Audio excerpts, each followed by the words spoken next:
ਹਾਂਜੀ ਅੱਜ ਮੇਰੇ ਨਾਲ ਮੇਰੇ ਪੇਸ਼ੈਂਟ ਮਿਸਿਸ ਮਨਦੀਪ ਕੌਰ ਆ ਜਿਹਨੂੰ ਅਸੀਂ ਤਕਰੀਬਨ ਅੱਜ 100 ਦਿਨ ਹੋ ਗਏ ਆਪਰੇਸ਼ਨ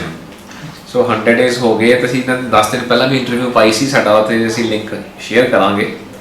ਯਾਨੀ 3 ਮਹੀਨੇ ਬਾਅਦ ਮੇਰੇ ਕੋਲ ਫੋਲੋ ਅਪ ਲਈ ਆਏ ਤੇ ਮੈਂ ਦੇਖਿਆ ਨਾ 3 ਮਹੀਨੇ 'ਚ 18 ਕਿਲੋ ਐਵਰੇਜ 6 ਕਿਲੋ ਹਰ ਮਹੀਨੇ weight ਲੂਜ਼ ਕੀਤਾ ਤੇ ਹਜੇ ਜਰਨੀ ਚੱਲ ਰਹੀ ਹੈ weight ਹੋਰ ਲੂਜ਼ ਹੋਣਾ ਇਹਨਾਂ ਨਾਲ ਆਪਾਂ ਜਾਣਦੇ ਇਹਨਾਂ ਨੂੰ ਕੀ ਫਾਇਦੇ ਹੋਏ ਆ ਕੀ ਕੰਪਲਿਕੇਸ਼ਨਸ ਆਈਆਂ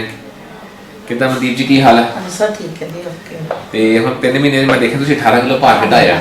ਕਿੱਦਾਂ ਤੁਹਾਡੀ ਲਾਈਫ ਲੱਗ ਰਹੀ ਹੈ ਹੁਣ ਤੁਹਾਡਾ 18 ਕਿਲੋ ਨਾਲ ਹੀ ਬਹੁਤ ਵਧੀਆ ਲੱਗ ਰਿਹਾ ਮੈਨੂੰ ਮੇਰੇ ਜਿਹੜੇ 2 ਸਾਲ ਪਹਿਲਾਂ ਕੱਪੜੇ ਨਹੀਂ ਆਉਂਦੇ ਸੀ ਉਹ ਵੀ ਮੇਰੇ ਹੁਣ ਟਾਈਮ ਤੇ ਆ ਰਹੇ ਆ ਇਹ ਤਾਂ ਮੁੜ ਕੇ ਮੈਨੂੰ ਸਾਹ ਨਹੀਂ ਚੜਦਾ ਵਾਕ ਕਰਨ ਗਈ ਨੂੰ ਨਾ ਮੈਨੂੰ ਥਕਾਵਟ ਹੁੰਦੀ ਜਿੱਦਾਂ ਜਾਣੀ ਕਿ ਦਿਲ ਕਰਦਾ ਰਹਿੰਦਾ ਕਿ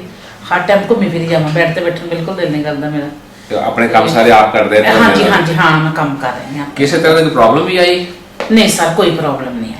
ਹਾਂਜੀ ਸਰ ਬੈਸਟ ਲੱਗਾ ਦੂਗੇ ਇਹਦੇ ਲਈ ਮੈਂ ਬਾਕਸ ਕਰਨਾ ਪਈ ਸੀ ਮੈਨੂੰ ਕੋਈ ਇਦਾਂ ਦੀ ਪ੍ਰੋਬਲਮ ਤੁਸੀਂ ਰਹਿੰਦੇ ਕਿੱਥੇ ਆ ਅਸੀਂ ਭੋਗਪੁਰ ਕੋਲ ਸਾਡਾ ਪਿੰਡ ਬੁੱਟਣਾ ਆ ਓਕੇ ਹਾਂਜੀ ਤੇ ਦਵਾਈਆਂ ਜਿਹੜੇ ਮਲਟੀਵਿਟਾਮਿਨਸ ਆ ਤੁਸੀਂ ਜੋ ਉਹ ਮੈਂ ਖਾ ਰਹੀ ਹਾਂ ਉਹ ਸਾਰਾ ਖਾ ਰਹੇ ਹਾਂਜੀ ਹਾਂਜੀ ਐਕਸਰਸਾਈਜ਼ ਵੀ ਕਰ ਰਹੇ ਹਾਂ ਹਾਂਜੀ ਹਾਂਜੀ ਵਾਕ ਮੈਂ ਕਰ ਰਹੀ ਹਾਂ 4 ਕਿਲੋਮੀਟਰ ਕਰ ਰਹੀ ਵਾਕ ਚਲੋ ਗੁੱਡ ਤੇ ਹਾਂਜੀ ਤੁਸੀਂ ਆਉਂਦੇ ਰਹਿਣਾ ਸਾਡੇ ਕੋਲ ਦੁਬਾਰਾ ਫਿਰ 6 ਮਹੀਨੇ ਬਾਅਦ ਫਿਰ ਮਿਲ ਲਾਂਗੇ ਆਪਾਂ ਠੀਕ ਹੈ ਸਰ ਤੇ ਤਾਂ ਮੈਨੂੰ ਲੱਗਾ ਅਗਲੀ ਵਾਰ ਤੁਸੀਂ ਉਹ ਸ਼ਾਇਦ ਪਛਾਣ ਹੀ ਨਾ ਹੋਏ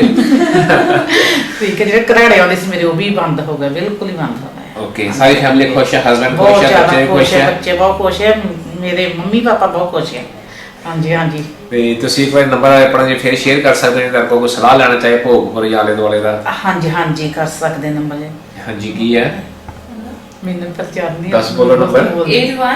8146971170 ਤੇ ਕਿਹੜੇ ਵੇਲੇ ਤੁਸੀਂ ਫ੍ਰੀ ਹੁੰਦੇ ਕਾਲ ਕਰ ਰਹੇ ਸਰ ਫ੍ਰੀ ਹੁੰਦੇ ਆ ਕੋਈ ਘਰ ਦੇ ਵਿੱਚ ਤਾਂ ਚਲੋ ਬੰਦਾ ਫ੍ਰੀ ਹੁੰਦਾ ਐਡਾ ਆਪਣਾ ਕੰਮ ਕਰ ਜਿੰਨਾ ਮਰਜ਼ੀ ਚਲੋ ਜੀ ਥੈਂਕ ਯੂ ਸੋ ਮਚ ਤੁਸੀਂ ਆਪਣੇ ਟੈਸਟਾਂ ਦੀ ਤੁਹਾਡੀ ਰਿਪੋਰਟ ਆ ਰਹੀ ਹੈ ਹਜੇ ਹਾਂਜੀ ਹਾਂਜੀ ਹੋਪਫੁਲੀ ਸਾਰਾ ਕੁਝ ਠੀਕ ਹੋਣਾ ਚਾਹੀਦਾ ਤੇ ਇਸੇ ਤਰ੍ਹਾਂ ਤੁਸੀਂ ਪ੍ਰੋਟੀਨ ਡਾਈਟ ਲੈਂਦੇ ਰਹਿਣਾ ਨਾਨ ਵੈਜੀਟੇਰੀਅਨ ਡਾਈਟ ਲਓ ਤੁਸੀਂ ਨਾਨ ਵੈਜ ਖਾਂਦੇ ਆ